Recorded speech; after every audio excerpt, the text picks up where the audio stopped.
Hello and welcome to On the Clock, presented by WorkStream.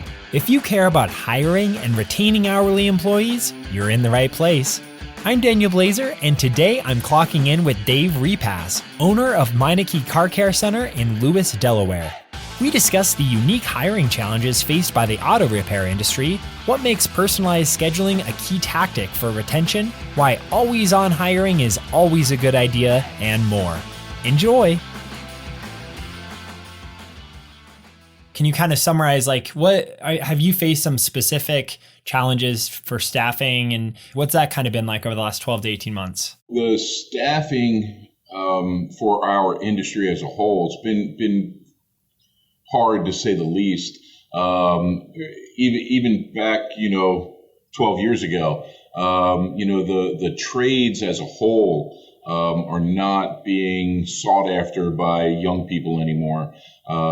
Whether it's automotive technician, plumbers, HVAC, all of that, people aren't really going into the trades as much as they used to. So the staffing's been hard since day one for us. We've been very lucky, and we've been able to put together a pretty good team here. But we are constantly looking for new and better employees. We've certainly had tremendous growth under the Meineke brand year after year. So we are constantly looking for new technicians, whether they're entry level, kind of oil change technician, a tire technician, all the way up to master technicians in the industry. How were your hiring efforts? How were they falling short? Yeah, so over the years we've tried all the traditional hire methods, from going down to the parts store and asking the parts store guys, hey, what other techs out there working at other locations do you know of? The tool trucks, the local radio ads or the local newspaper, and we've had a little bit of success, not much over the years. Typically, honestly, the friend of a friend is how we got a good bit of our technicians and building up our reputation.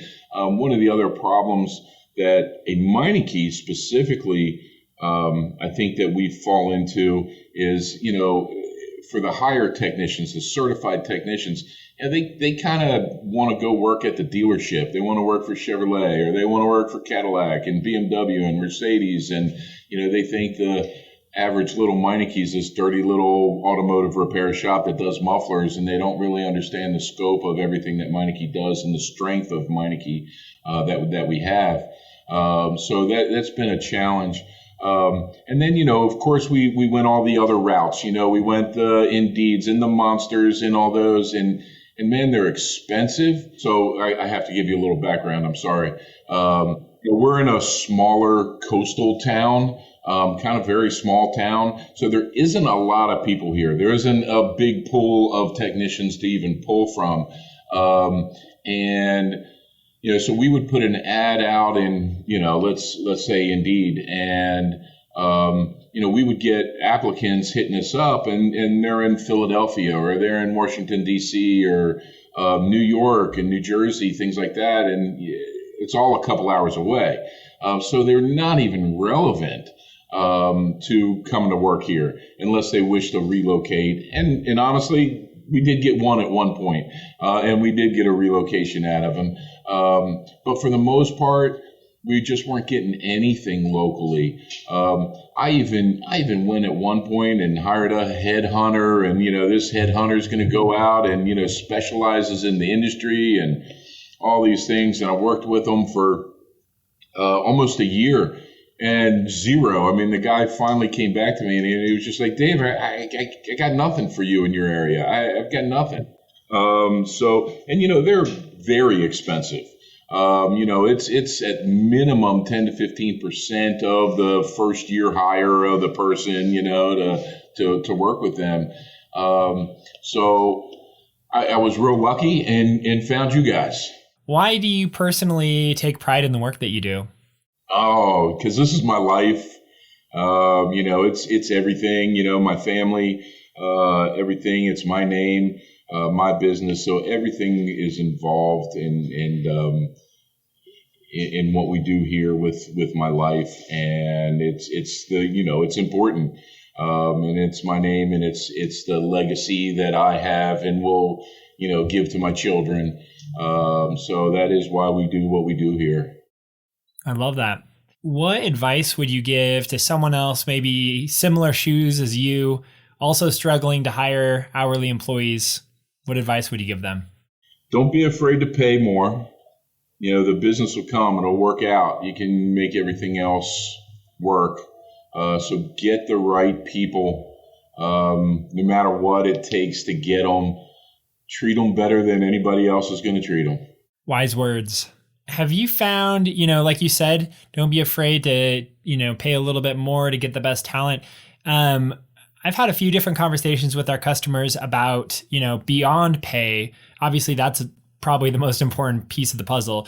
But have you found that there are any other like perks or benefits or anything else that you can offer that make a really big difference in attracting employees? Especially in today's climate of employees, right? Of course, money is the most important. It is, but quality of life is certainly more important to this newer generation, today's society, than it used to be. They want their weekends off. They want to, they want to go fishing on, in the afternoon or in the morning, so they can come in a little. So can they come in a little bit later? Things like that. Looking to, work a, 4-day week instead of a 5 or a 6-day week. Things like that, and working the schedule around what quality of life they want. And not everybody's the same, so you've got to be willing to be adaptable. And maybe offer one guy, he never works a Saturday. Another guy, he doesn't care if he works Saturday because his wife or girlfriend's working Saturday. But she's off on Mondays, so he wants a Sunday and a Monday off, and things like that. So working with the employees to get them and to have a quality of life work balance is seeming to be very important right now, which I agree with. But it's definitely different than the way things used to be in the business world and how, a lot of us grew up. It's very different now. I don't like all of it. I understand some of it.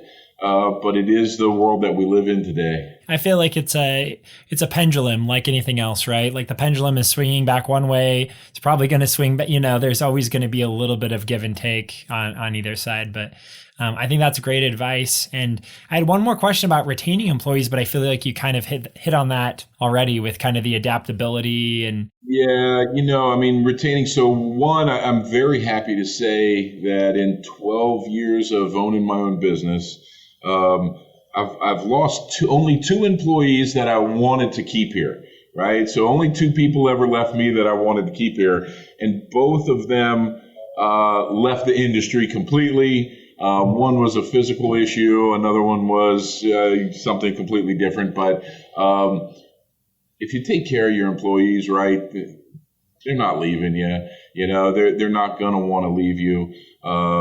So. It's the whole culture of you and your business that's the most important for retention. So we've certainly lost employees, but those ones I don't care if they left. So we've got employees that have been here for 12 years with us since the day we opened the doors, and I don't think I'd want it any other way. I'd like everybody to stay, that's here now. So it's good. We just need some more. Always looking. Yeah. That's one thing that we've talked a lot about with other customers too, is just always be hiring, right? Yeah. That is a good point. Don't just wait till you need somebody. You're just always looking. We're actually, with this new hire that we got after having started working with you guys. I'm a little heavy at the front of our shop right now. But I couldn't pass on this guy because, I mean, he was just too good. I didn't want to pass on him. I don't necessarily need him right now, but, we've got some things in the works, and I wasn't letting this guy pass, and, to get him now and just get him entrenched in what we're doing. Honestly, it's helping everybody just to have a extra person up at the front counter as well. So things are running even a little smoother. I really enjoyed kind of your perspective about, this being your business and your name and kind of your legacy. I think a lot of people, they kind of have in the back of their mind, like, I want to start my own business and own the thing that is bringing money to my family. What advice would you give to those people who are like, I will do this too one day, but maybe not right now?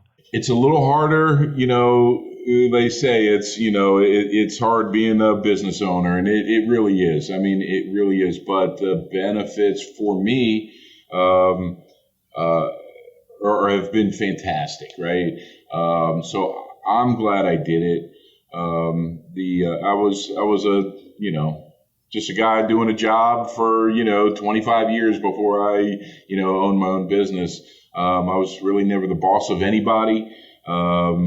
It's just a guy working, and now, I've got 21 employees and responsible for, even their livelihoods in some ways, or in some ways, a lot of ways. Certainly taking care of my customers. It's very fulfilling, especially doing it right. And I'm glad. I just wish it would have started a little sooner.